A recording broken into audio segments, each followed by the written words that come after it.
तो हम लोग पढ़ क्या रहे, हम लोग पढ़ रहे बायोलॉजिकल क्लासिफिकेशन। अब बायोलॉजिकल क्लासिफिकेशन में फिलहाल हम लोग पढ़ रहे प्रोटिस्टा।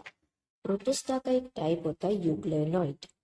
लेकिन पता है इसकी सबसे यूनिक प्रॉपर्टी है क्या? ये ना बड़ा दोगला इंसान नहीं, प्रोटिस्ट।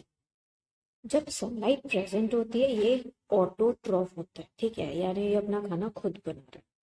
लेकिन अगर सनलाइट एब्सेंट है तो ये होता है हेटेरोट्रॉफ, यानी ये हर जगह पे क्या कर रहा है, अपना फायदा निकाल रहा है।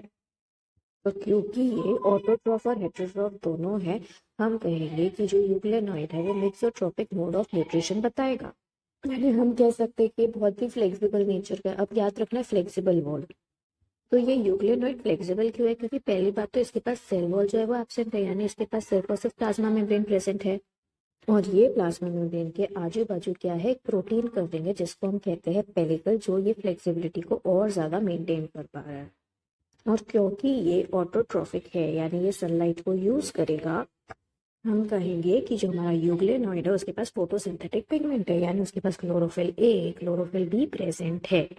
अब अगर हम बात करते हैं ये मिलता कहाँ है, यानी इसका हैबिटेट कहाँ है, so the euglenoids are seen only in fresh water, marine water में ये नहीं दिखते।